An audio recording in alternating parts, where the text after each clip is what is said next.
Okay.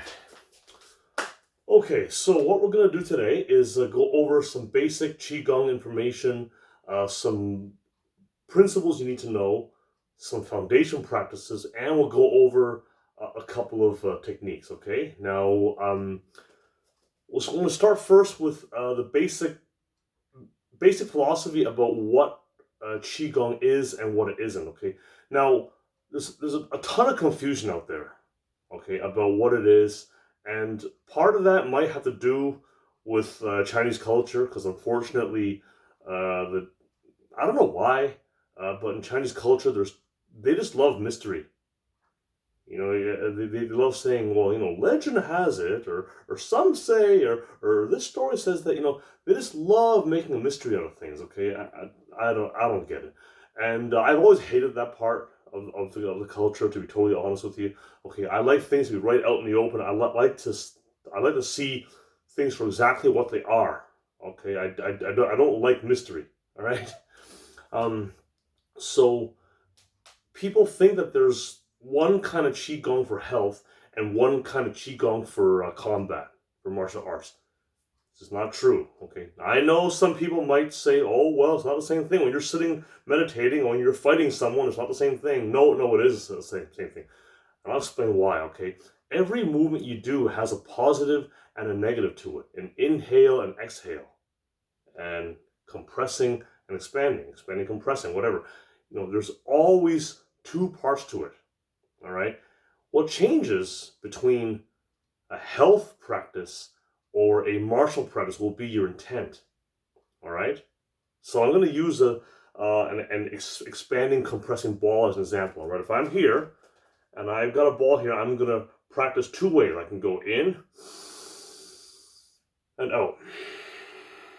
So here I'm expanding as I'm inhaling as I'm expanding, exhale, and then exhaling as I'm compressing. I could also do the opposite way. Okay, I could also inhale as I'm compressing, and then exhale as I'm expanding. All right, and whether you're sitting still or whether you're hitting a heavy bag, or whether you're hitting this guy over here, okay, it's going to be the same thing. All right, because if I'm doing the first one when I'm expanding and then compressing, right?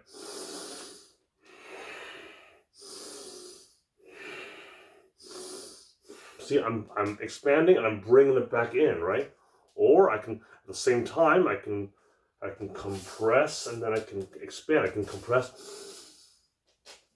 See, so it's all the same motion. Every movement you do. So in this case, for example, let's take this for example. Okay, I'm compressing, I'm expanding, and then I do another expansion. See, so what is it? I can draw someone in, I can do a parry, I can strike their face. Okay, so that's an example of of how it's the same thing. It's connected. Okay, so when you train one, if you do it properly, you're training both.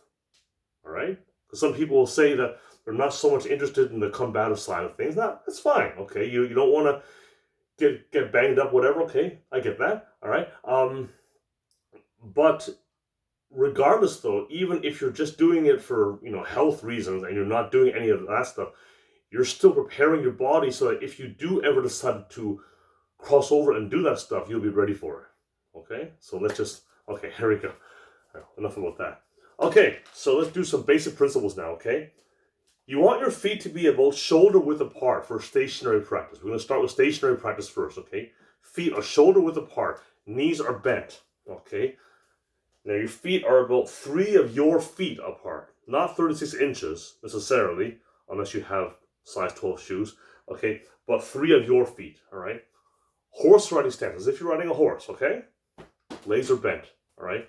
Now, what you want to remember too is in Qigong, it's always a kind of a dropping energy, sinking energy, all right? So your legs are bent, your feet are rooted to the ground, your weight is dropped, but at the same time, your head is kind of extended, not tensed, okay, but the energy is going up, okay? So the idea is that you want your body to be rooted to the earth, but you want your spirit to go to the heavens. Okay? So this is rooted, but this is kind of rising, kind of lifting, almost like you're a puppet, and a string is pulling at you on the top of your head. Okay? Like that. And shoulders are dropped too. See, so everything's dropped, and your head's going up, okay? Okay, you take your breaths.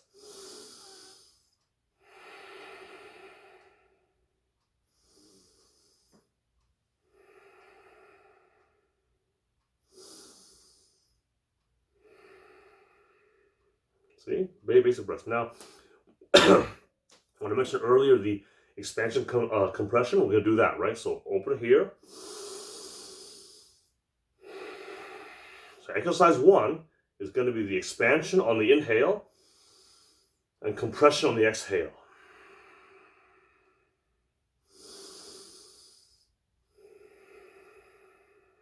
There we go.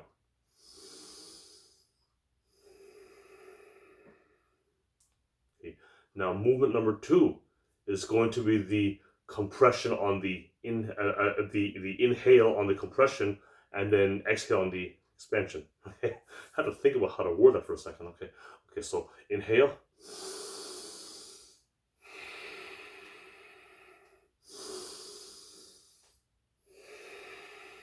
Tongue is gently touching the roof of your mouth. Always breathe with the nose, in and out with the nose. Okay, when you're doing Qigong.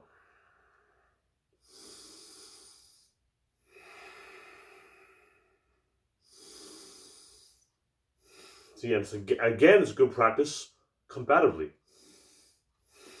Because you don't want to be breathing with your mouth hanging open, because right? So there you go, right? So make sure mouth is closed, breathing with the nose, okay? All right. So those 2 exercises. So you want to inhale on the expansion and then exhale on the compression, and then do the opposite, okay? To allow for both kinds of movements, all right? Now, what we'll do next is that we have 3 exercises. Now, this comes from the dragon system in the Yin Bagua system. Okay. Now, everything is in eighths. You know, the ba means 8 in Mandarin. Okay. So within this system, you have 8 animals. Okay. Almost no one knows all 8 animals. Okay. And within each animals, you got 8 major palms. Everything's 8, okay? So in the dragon system, the first palm is called the pushing palm, and within there you have 3 sub palms, okay? Hold on, not too confusing here. All right, so this is the pushing palm. We have 3 sub palms. These are all the pushing palms for the dragon Bagua system, okay? So we've established that. So the first one is a straight pushing palm. Second is the outward, and third is the inward, okay? Okay, they're not in any particular order of importance. They're all equally important, okay? So here we go. So the first one we're going to do is you want to still have your same position here, and you want to have your hand come back, your lead hand come back as the other hand comes from underneath, and it's going along your center line. Now you notice too, I'm turning my whole body this way. I'm not just doing square on. I'm turning my body. And it's initiated with the legs. This leg here will initiate my hips to go forward, and that will propel my arm forward, okay? Nothing is done with just your arms. It's always the whole body behind it, okay? Inhale.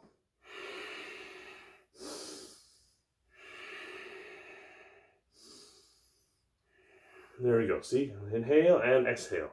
Exhale as you're pushing out, okay? See how it comes underneath, okay? This is what we call a tiger's mouth, and that's pointed right up, okay? Now remember too, that you want to stay low. Remember, this is how tall I am normally standing up, okay? But this is my stance for doing Qigong and other martial exercises, okay?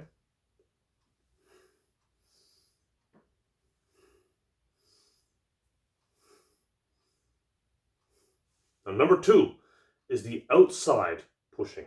Okay, and what we're doing here is imagine you're scooping water, and then you're pushing to the outside. Okay?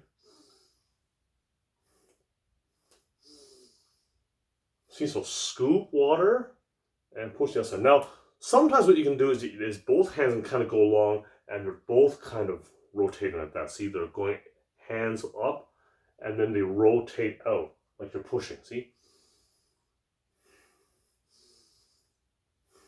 Okay, but what you could also do is just hold this hand in a guard position, okay? And this other hand comes underneath and it's just kind of covering. You're not actually doing anything with this hand, but it's covering you, okay? And never forget the importance of having a good guard hand, okay? That guard hand can save your neck, okay? Having it right here, and right? It'll save your neck, okay? Just don't have it jammed in or else you'll hit yourself in the face, okay? Have a bit of space there and boom, boom. In Wing Chun, we like to say it's a thumb and a fist distance. Where your elbow is a thumb and a fist distance away, and your hand is like, you know, right along here, so you don't get jammed up. See, there you go. See, there we go. So another way of doing it, okay? Or you could do both hands, okay? And then of course you repeat on the other side, okay? And then number 3 is the inside pushing. So here we have kind of a replacing hand because this one is out here, and it comes back to guard, while this one comes underneath and around. See, so you notice how it comes down low and then up. It can come down low to low, low to medium, low to high. Well, it always comes low. You don't want to open up like this, because then in that moment, everything's kind of, all your energy is kind of leaking out. You want to stay tight, real tight, okay? So here, one, and then, see? And again, the whole body is moving, okay? Now, you know, it's going to take time before this feels natural. You know, we're doing strange movements here. You haven't done them before, and, you know, it's going to feel weird, all right? But in time, in practice, this will feel natural, and you won't know any other way, see? If I bring this hand out to replace this one has to come back. I can't do it any other way. I mean, I feel so vulnerable if I don't. If I just don't, I just can't do it. Okay, here you go. So boom, boom. Okay. All right. So we're gonna leave it at that today. So we went over the basic principles here. Now, so the exercises, the drills to work on, are going to be the breathing, inhaling on the expansion, exhaling on the compression. Then do the opposite, inhale on the compression, exhale on the expansion. Okay. Then you have the dragon bagua pushing palms, okay? Straight pushing palms. Outside pushing palms. Also, both hands can go with it too, with a rotation, okay? Inside pushing palms. See how this kind of brushes down and over, see? See? And that can even be a little deflection there. See? Even be a deflection, okay? See? And there we go. See? Now, when you're doing it in this way, of course, this is done more for health reasons, doing it in this flowing way, but you're still laying the groundwork for actual combat, because the real situation, I might be here and whatever, I might come down here, I might do that. There'll be a much tighter movement, right? Here, like it'll become more like just a straight outside push. It'll be very tight at that. It's not going to be so such a large movement, okay? But doing the large movements will help you feel and develop all those little energies there, to the point where when you do those short movements, it'll still be there, okay? Just won't look the same, okay? But all those little energies are there because if you've done all the work, they'll all be there, okay? So anyways, we'll leave it at that. And one more thing. Here we go. Basketball here. Now this helps you to relax and develop that kind of sinking energy, okay? Having the basketball here and just rolling it around gently, okay? In Wing Chun and other internal arts, yes, Wing Chun is an internal art for those who don't think it is, okay? And there's an exercise called Qigong, when you connect your hands to your partner and you roll around, all right? And the biggest roadblock people have with that is they're too tense, okay? And I've done the rolling with people before who are so tense, they're stiff as a board. I can go shake them all around, I can do anything they want, and they're bigger than me, all right? And I can still do it, it doesn't matter, okay? because they're just too tense, okay?